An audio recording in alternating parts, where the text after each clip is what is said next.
Well, I was first involved in Jewish cemeteries about 10 to 12 years ago when a member of the congregation, about 90 years old, asked if I could help him with his work as chair of the cemetery committee.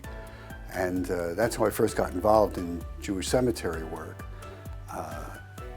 One of the first questions I asked him was, is the synagogue setting aside enough money to make sure the cemetery will be, maintained even after all the graves are sold? And he said, I hope so. I thought that was very strange. It doesn't seem like a sound financial plan. And as I pursued things further, I looked for advice from other people doing cemetery work in nearby synagogues and burial societies. And I found out that each of them also was doing their best, but in a totally isolated way. There were tremendous silos, having no relationship even to cemeteries located adjacent to theirs. Everybody was doing their own thing. Even to the extent that in numerous instances, at least 3 that come to mind, there were a group of adjacent Jewish cemeteries where the trustees of one had no idea who the landscaper was for the neighboring cemetery. And so this really bothered me. I was trying to broaden my experience and learn from the benefit of others, but everybody was really doing their own thing. So I got involved in an organization called Greater Middlesex Jewish Cemetery Organization, concerned with central New Jersey cemeteries. I inventoried, found out that there were 30 cemeteries, 25 of which were totally standalone pieces of land, having nothing to do with any larger Jewish cemetery organizations. And they all were isolated and had no breadth of experience, were doing the best that they could come up with.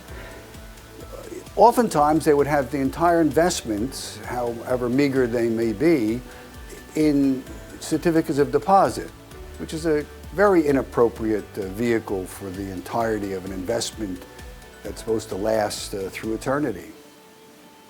I was very concerned.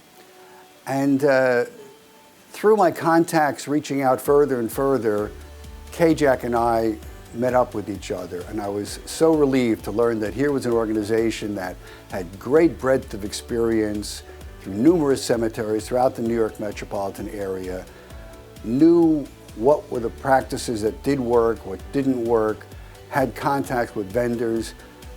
It was really a godsend to me to help give me guidance in what best practices are in the handful of cemeteries for which I had now become responsible.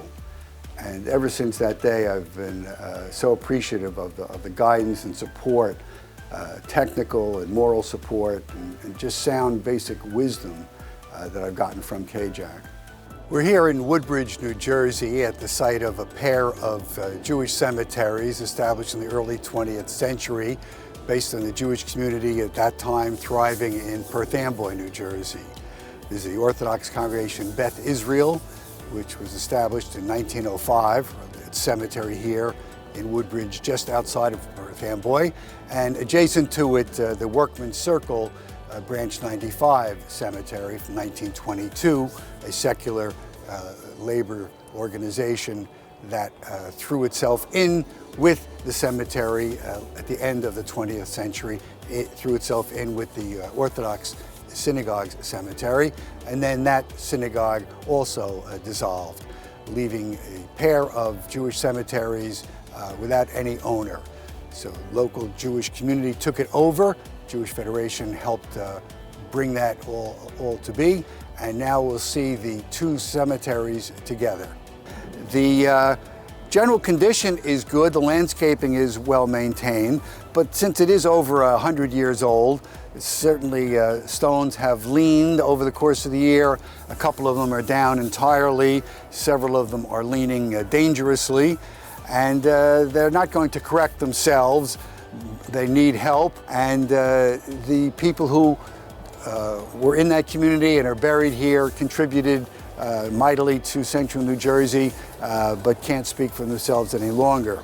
Among the 24 stones which need to be fixed because they're leaning badly, this is the worst case. It's fallen over entirely, and our plans are to have this restored in the coming months, along with all the others. We're in Perth Amboy, New Jersey, which had a very vibrant Jewish community in the 19th century through the mid and latter part of the 20th century. Each of the many synagogues and many fraternal organizations had their own cemetery, including the independent Jewish Burial Society created in 1932 called Wasserman. It buried a few people in the mid-1930s, but then unfortunately that organization dissolved. And it was never maintained, so that today we have a totally overgrown and unrecognizable lot of land. The original couple of people who were buried, their graves can no longer be located. And this is precisely the example that we're trying to avoid in the other cemeteries for which we have stepped forward and taken responsibility, and which CAJAC has done enormous work in restoring and preserving. And to all friends and family who are watching, I want to thank you so much.